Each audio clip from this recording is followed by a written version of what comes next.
Halo semuanya, kali ini kita akan bahas tentang wacana amandemen Undang-Undang Dasar 1945. Lewat video dari narasi newsroom yang ini, yang dipublikasikan tahun 2021, muncul banyak pertanyaan. Sebenarnya amandemen ini tuh untuk kepentingan rakyat atau justru hanya untuk kepentingan politik tertentu? Yuk kita kupas dalam video kali ini. Wacana ini muncul dari sebagian besar anggota MPR RI yang beralasan bahwa Indonesia butuh GBHN lagi seperti pada masa Orde Baru.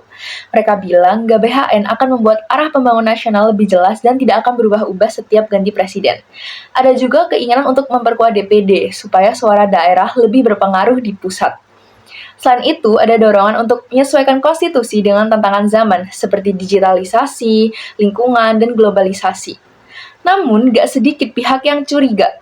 Banyak yang menilai bahwa wacana amandemen ini bisa jadi pintu belakang untuk memperpanjang masa jabatan presiden atau mengubah sistem politik demi kepentingan elit. Oke, sekarang kita lihat dari sisi yang mendukung adanya amandemen ini. Yang pertama, konstitusi harus dinamis. Dunia terus berubah termasuk politik, sosial, dan ekonomi. Jadi, Undang-Undang Dasar 1945 itu perlu disesuaikan dengan kebutuhan zaman agar tetap relevan. Yang kedua, menghidupkan kembali GBHN. Dengan GBHN, arah pembangunan nasional akan lebih konsisten, tidak tergantung pada visi misi presiden yang berganti setiap 5 tahun sekali. Yang ketiga, memperkuat peran DPD. Selama ini DPD cenderung lemah. Jika diperkuat, daerah bisa punya suara lebih besar untuk menentukan kebijakan nasional. Yang keempat, menambal kelemahan hasil amandemen sebelumnya. Misalnya, ketidakseimbangan kekuasaan antara lembaga atau lemahnya kontrol terhadap pemerintah. Dan yang kelima, memperkuat sistem presidensial dan checks and balance. Jika dirancang dengan tepat, amandemen bisa membuat sistem pemerintahan lebih efektif dan transparan.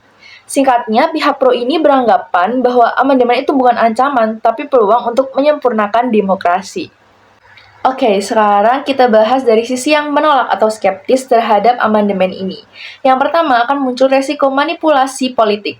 Banyak yang khawatir bahwa amandemen ini akan dijadikan kendaraan politik untuk memperpanjang masa jabatan presiden atau melemahkan sistem demokrasi. Yang kedua, tidak ada urgensi yang mendesak. Masalah bangsa saat ini tuh bukan pada konstitusinya, tapi pada implementasinya, misalnya seperti korupsi, penegakan hukum, dan ketimpangan ekonomi. Yang ketiga adalah bisa menimbulkan instabilitas politik. Perdebatan soal amandemen bisa memicu konflik politik, bahkan polarisasi baru di masyarakat. Yang keempat, kurangnya transparansi. Publik sering tidak dilibatkan dalam proses wacana amandemen, padahal konstitusi ini milik seluruh rakyat, bukan milik elit politik. Dan yang kelima, potensi kemunduran demokrasi. Kalau GBHN membuat presiden harus tunduk pada MPR, bisa muncul lagi sistem lama yang lebih sentralistik. Dan itu kemunduran dari semangat reformasi 1998. Jadi pihak kontra itu melihat wacana amandemen ini bukan untuk kebutuhan rakyat, tapi potensi bahaya bagi demokrasi. Nah, sekarang saatnya kita lihat dari kacamata objektif. Amandemen itu bukan bahaya, tapi yang terpenting itu amandemen untuk apa dan untuk siapa. Kalau amandemen itu untuk memperbaiki sistem dan untuk memperkuat rakyat, ini bisa jadi hal yang baik. Tapi kalau amandemen itu justru untuk memperkuat kekuatan politik, ini bisa jadi bahaya yang besar. Yang kedua, partisipasi publik itu harus utama. Setiap wacana perubahan konstitusi harus melibatkan rakyat, mahasiswa, akademisi, dan berbagai kelompok masyarakat. Tanpa itu, amandemen tidak punya legitimasi moral. Dan yang ketiga, harus hati-hati dengan wacana GBHN. GBHN bisa bagus kalau hanya jadi panduan pembangunan, tapi bisa berbahaya kalau membuat presiden itu kehilangan kemandirian atau jadi bawahan dari MPR. Dan yang keempat, perlu audit konstitusional. Sebelum mengubah, kita perlu kajian akademik mendalam, pasal mana yang benar-benar bermasalah dan apa dampaknya jika diubah. Dan yang kelima, timing itu penting banget. Kalau amandemen dilakukan saat politik lagi panas atau menjelang pemilu, wajar banget kalau publik itu curiga bahwa amandemen ini cuma jadi strategi politik. Jadi, apakah amandemen Undang-Undang Dasar 1945 itu perlu dilakukan? Jawabannya perlu, tapi harus dilakukan dengan hati-hati. Boleh dilakukan asal tujuannya jelas, transparan, dan tentunya pro-rakyat. Tapi, kalau malah melemahkan demokrasi, lebih baik tidak usah dilakukan.